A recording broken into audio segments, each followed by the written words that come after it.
السلام علیکم جی، میرا نام ہے شاہد ایوب. آپ دیکھ رہے ہیں لرننگ ٹو لیو. آج کا موضوع تھوڑا سا ہٹ کے اس طرح ہے کہ میں بات کروں گا اس زمین کی جس پہ ہم رہ رہے ہیں. ہم اس زمین کے ساتھ کیا کر رہے ہیں؟ اس کا نام دیا ہے میں نے صدائے جرس. آپ اس کو وقت کی پکار کہہ سکتے ہیں، گھڑیال کی آواز کہہ سکتے ہیں.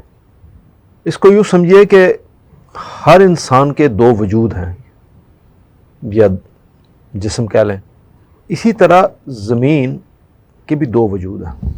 جس طرح ہماری مادی وجود میں اور ہماری شریانوں میں خون دوڑ رہا ہے، اسی طرح زمین کے بھی وجود میں یا اس کی شریانوں میں انرجی، توانائی، پانی اور مختلف چیزیں دوڑ رہی ہیں. تو اس کو ہم یوں کہتے ہیں کہ ایک دن زمین کو اداس دیکھ کے ایک صاحب دل اللہ والے بندے نے زمین سے پوچھا، اے میری ماں، تو کیوں بے قرار ہے، کیوں اداس ہے اور کیوں پریشان ہے؟ زمین لرزتے ہوئے اور روتے ہوئے بولی، میرے بچے، میں بھی تمہاری طرح ایک وجود ہوں.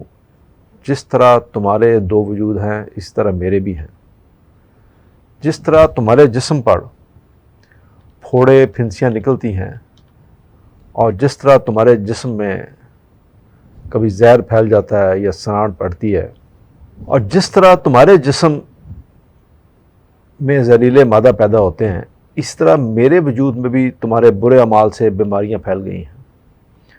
تمہاری خود غرضی سے، حق تلفی سے، دولت پرستی سے.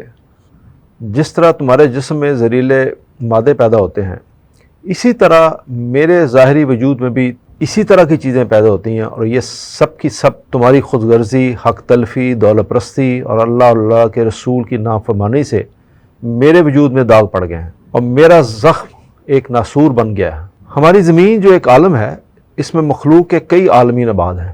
جس طرح زمین آباد ہے، زمین کے اوپر چاند، سورج، ستاروں کی انجمنیں بھی رونق افروز ہیں. زمین کے عالم کی طرح اور عالم بھی ہیں. ارب و عالمین میں ہر عالم ایک دوسرے سے تعلق استوار ہے، اور یہ تعلق اتنا مستحکم ہے کہ سوئی کی نوک بھی چبھ جائے تو باقی سارے عالمین بھی اس کی چبھن محسوس کرتے ہیں. جب زمین پر بے انصافی، حق تلفی، حسد، خود غرضی، ظلم، دولت پرستی، مال و زر کا لالچ اور غرور، تکبر اتنا زیادہ ہو جائے کہ سسٹم میں اعتدال قائم نہ رہے تو سسٹم ٹوٹ جاتا ہے. سسٹم ٹوٹنے کی وجہ سے آندیاں چلتی ہیں، طوفان آتے ہیں اور سمندری زلزلے آتے ہیں. زمین پر جب طوفانی ہوائیں چلتی ہیں تو اس کا مطلب یہ ہوتا ہے کہ عالمین میں کہیں نہ کہیں کوئی تغیر واقع ہوا ہے. جب کہ قوم اپنی زمین اور اپنے وطن سے محبت نہیں کرتی تو دراصل وہ زمین کے تحفظات سے خود کو دور کرتی ہے. اللہ تعالیٰ کا بنایا ہوا قانون ایسے لوگوں کی مدد نہیں کرتا. جب کوئی قوم اللہ کے قوانین سے انحراف کرتی ہے تو دراصل وہ قدرت کے کاموں میں دخل اندازی کرتی ہے. قدرت اس کو سسٹم سے باہر پھینک دیتی ہے. زمین تو موجود رہتی ہے، لیکن نافرمانی یا نافرمان آدمی ہلاکت کے گہرے گڑھوں میں دفن ہو جاتے ہیں. موجودہ صورتحال یہ ہے کہ مالی مفادات اور مادی استحکام کے لیے انسانی قدریں پامال ہو رہی ہیں. ہر فنا ہو جانے والی چیز پر بھروسہ کر لیا گیا ہے. عارضی آسائش و آرام اور زرپرستی زندگی کا مقصد بن گیا ہے. انبیاء کی تعلیمات سے انحراف عام ہو گیا ہے. تفرقہ بازی، ملاوٹ، قتل و غارت، زمین پر فساد قدرت کے قوانین کی خلاف ورزی ہے. اس خلاف ورزی کا مطلب یہ ہے کہ آدمی قدرت کا تعاون نہیں چاہتا. اس وقت بھی نوع انسانی مستقبل کے خوفناک تصادم کی زد میں ہے. زمین اپنی بقا کی تلاش میں لرز رہی ہے. وبائیں پھیل رہی ہیں، آندیاں چل رہی ہیں، سمندری طوفان آ رہے ہیں، کیونکہ انسان قدرت سے انحراف کر رہا ہے. قرآن میں ایک جگہ آیا، اور تم پر جو مصائب آتے ہیں وہ تمہارے ہی کرتوتوں کا نتیجہ ہے، اور اللہ تعالیٰ تو بہت خطاؤں سے درگزر کرتا ہے. یہ جو چند چیزیں میں نے آپ کو پیش کی ہیں، اور زمین کے ساتھ جو ہمارا سلوک ہے، یعنی سلوک سے مراد کہ ہم جس طرح اس زمین کے ایٹماسفیئر کے ساتھ یا ہوا کے ساتھ، یا جس طرح ہم پانیوں کو پولیوٹ کر رہے ہیں انڈسٹریل ویسٹ کے ساتھ، یا گاڑیوں کے دھوئیں کے ساتھ یا انڈسٹریل دھوؤں کے ساتھ، یا آپ یوں سمجھیے کہ اوزون لیئر کو ڈیمیج کر کے، یا آپ یوں سمجھیے کہ جو ہمارے ملک میں بڑی لعنت ہے پلاسٹک بیگز کے ساتھ جو پانی میں ہم پھینکتے ہیں اور وہ ٹریول کرتے ہیں پھر دریاؤں میں اور پھر سمندروں میں، اور کتنے لاکھوں ٹن کے حساب سے جو ویسٹ جمع ہو گیا سمندر کے بیس پہ، اور جن کو مچھلیاں کھاتی ہیں اور ان کے ساتھ جو سلوک ہو رہا ہے، یہ سب چیزیں ہم کو اس زمین کے ساتھ نیکی نہیں کر رہے ہیں، ہم اپنی زمین کے ساتھ خود ظلم کر رہے ہیں۔ اور اس لیے جو گلوبل وارمنگ کا جو ایک سلسلہ شروع ہوا، اب دیکھا جائے تو گلوبل وارمنگ میں وہ سارے ملک شامل ہیں جو کہ جنہوں نے بہت گرو کیا ہے انڈسٹری کے اندر، اور ان کو اس چیز کی بالکل پرواہ نہیں ہے کہ وہ اس زمین کے ساتھ کیا سلوک کر رہے ہیں۔ اچھا، یہ جو ساری گلوبل وارمنگ ہو رہی ہے جس میں ہمارا انسان کا رول ہے، سب کا رول ہے، انڈسٹری کا رول ہے، جو بے بہا انڈسٹری ہے جس کو ہم ترقی کا نام دیتے ہیں، لیکن انسان کی خواہشات تو کبھی بھی پوری نہیں ہوتی نا۔ تو وہ جس طرح ہم انڈسٹریلائزیشن کر رہے ہیں اس دنیا میں، اس کا رزلٹ کیا ہو رہا ہے؟ گلوبل وارمنگ، موسم چینج ہو رہے ہیں۔ ان موسم چینج ہونے کی وجہ سے کیا ہو رہا ہے کہ شدید قسم کے ہریکینز، شدید قسم ویدر چینجز، بارشیں جو کہ جن موسم میں بارشیں ہونی چاہیے اس موسم میں نہیں ہو رہی، آپ کے ویدر چینج ہو رہے ہیں۔ ونٹر، ایک زمانہ تھا کہ ونٹر بہت شدید ہوتا تھا، اب وہ کسی جگہ تو بالکل ختم ہوتا جا رہا ہے، گرمی زیادہ آتی جا رہی ہے، وارمنگ زیادہ ہو رہی ہے، جس کے نتیجے میں جیسے ابھی آپ دیکھیں سعودیہ میں جو طوفان آئے ہیں، وہ اس طریقے اسٹرینتھ جو طوفان کی تھی کبھی سننے میں نہیں ملی، جتنی بارش ہوئی ہے کبھی دیکھنے میں نہیں ملی۔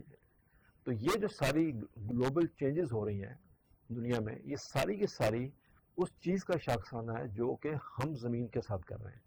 اس میں ہمارا بہت بڑا دخل ہے جس میں ہمیں سوچنا چاہیے۔